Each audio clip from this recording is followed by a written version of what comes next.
Hello, Proshot fans. Welcome back to another episode, another hockey interview. I am joined by captain of the Collingwood Blues in the Ontario Junior Hockey League, Dylan Hudon. Dylan, thank you so much for doing this interview, man. Yeah, thank you for having me.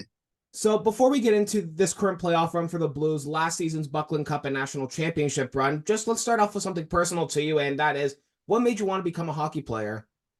I don't know. I kind of grew up always watching the Leafs, and my dad and I would watch Sports Center in the mornings, and that's pretty much where it started. I just kind of fell in love with it ever since I was young.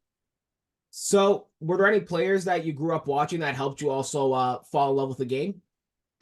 Um, I don't know. I think I was a big fan of the Leafs. It was kind of a weird player, but or not maybe not such a big name. But Mikhail Grabovski, I loved watching him, and then after that, I just kind of fell in love with the Leafs, and obviously now watch Austin Matthews and Mitch Marner, and it's pretty fun to watch. But there's obviously a lot of NHL players that are fun to watch as well.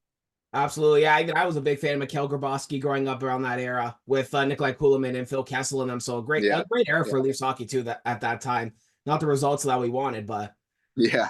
so just jumping into your early time, you played for the Guelph Junior Griffins as well as the Hamilton Kiltybees in the GOJHL. How did playing for both these teams kind of help prepare you for that jump to the OJHL?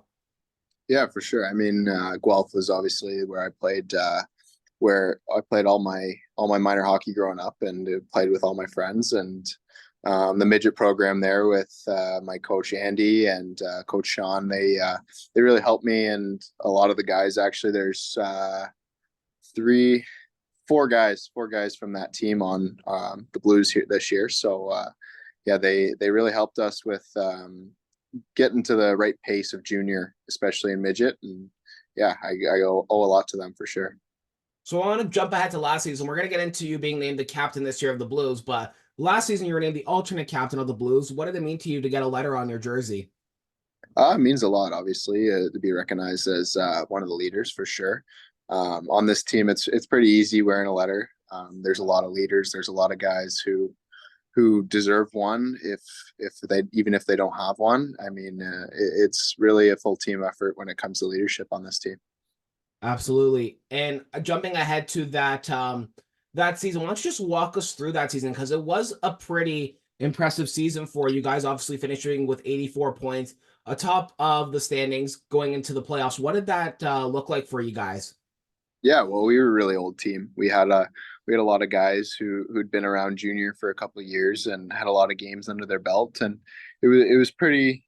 I wouldn't say easy, but it felt almost like we were more prepared than other teams, obviously due to our coaching staff and the way we run our program. We were really prepared, and when it came to the deadline, we added some really skilled players, and it took off from there. We just everything clicked and everything went well for us, and yeah, it was awesome. And then the finals, you guys won in 5 games against the Trenton Golden Hawks to be crowned Buckland Cup champions. What was going through your head when you guys scored that game-winning goal? Well, we were I don't know not much went through our heads, I guess, but we were in I think double overtime there, and we were all just exhausted, and we were just kind of thankful that it was over, that we were the champions. And yeah, it was a even though it was only 5 games, it was a pretty close series. There was 3 games there in overtime, and yeah, it was just sense of relief. It was a hard fought series for sure. Well, not some teams win it at home, some teams win it on the road. For you guys, you won it at home at Eddie Bush Memorial Arena. What did it mean to you to win it in front of the home fans? That was pretty cool. That was really cool, actually. I think all of our team had all their friends and family there, and it was packed here. It was loud, and it was really exciting. It was probably one of the best moments of my hockey career, if not the best. And I couldn't thank the fans enough here, because they deserved every bit of that championship as much as we did, because they supported us all year. Absolutely. And then another experience you got, obviously, winning the Buckland Cup means you head on to the national championships. What was that experience like for you playing against the top teams from the AJHL, the MHL on the maritime side, and just what it means to you to play against all these top teams?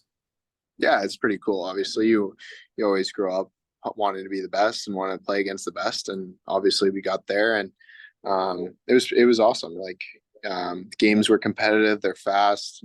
There's not many blowouts, and everybody's just as good as your team. So whoever wants it more ends up winning that game. And yeah, it's a lot of fun, especially the way we're treated and the way everybody preps for those games. It's a lot of fun.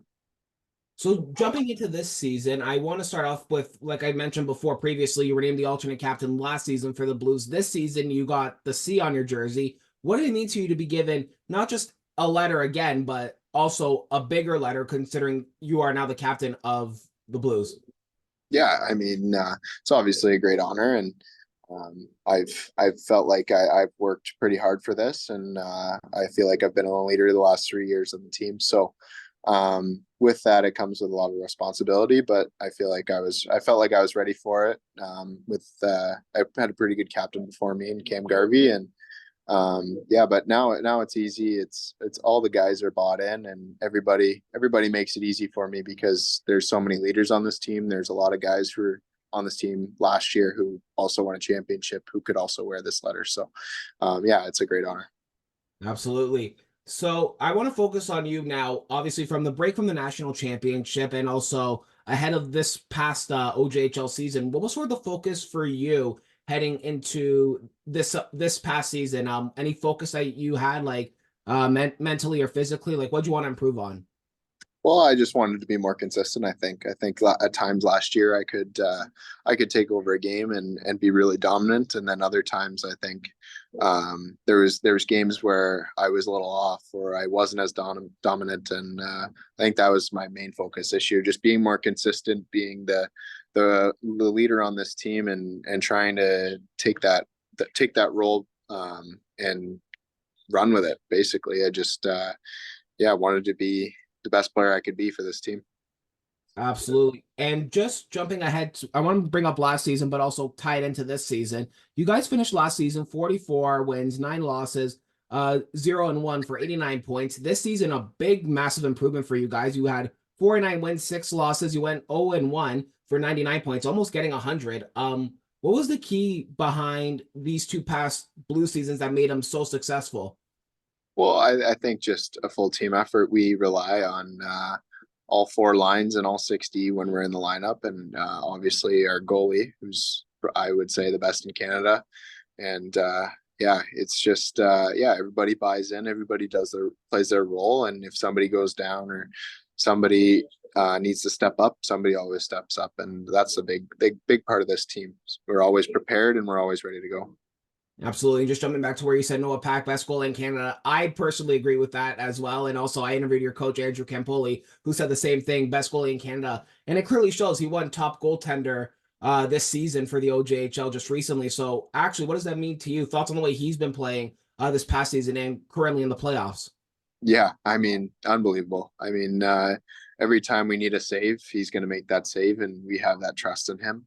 And yeah, he's another leader on this team, even though he's in net, but in the dressing room, he's a leader. Off the ice, he's a leader, and yeah, he's the guy that's going to lead this team to another championship for sure.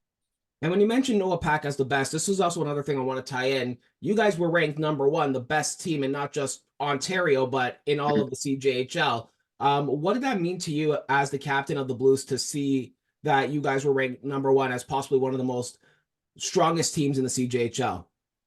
Yeah, it's really cool. I mean, you get that national recognition, and when I got here 3 or 4 years ago, COVID, we didn't have that, so we weren't that nationally ranked team. We didn't have that nationally ranked pedigree, so it's kind of cool to have that now and see it come full circle now that I'm in my last year here, and yeah, hopefully it continues for the Blues the next couple of years.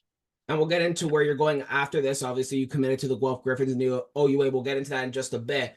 But for you guys, especially you, like we mentioned just before we started recording, Dylan, you guys swept through Brantford in 4 games, and now you head into Oakville for the second round. First of all, thoughts on the first round of the playoffs against Brantford? Well, it was a tough series, even though we swept. Like every game in the playoffs is going to be tough.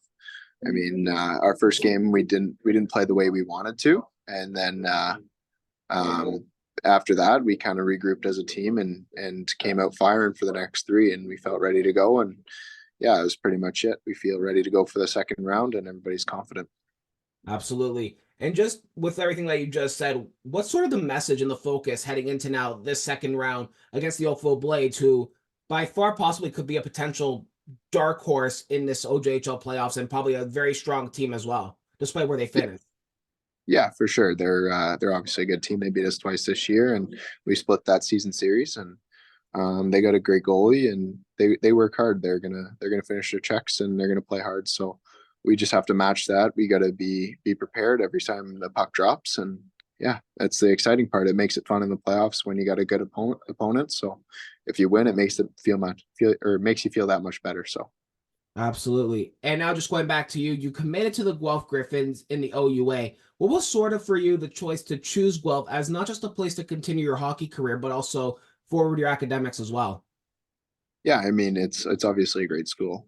They've had a history of having a great hockey team as well, and yeah, it's close to home for me. Is where I played minor hockey, and yeah, it's an exciting feeling committing there and having a chance to bring their program back up to where it used to be. And like you said, hometown, not that far away from Guelph. You grew up in Rockwood, obviously, and you played, Mhm. like you said, you played all your minor hockey there as well. So with that all said, what does it mean to you to play OUA hockey close to home for your friends back home, your family back home to see you play? Yeah, obviously. I mean, I played kind of close to home in Collingwood. I mean, it's only an hour and a half. So, but again, you get to have more of your friends come out. You get more of your family coming out, and yeah, it's just full circle moment. I mean, you put the Griffin back on, and it's a cool feeling.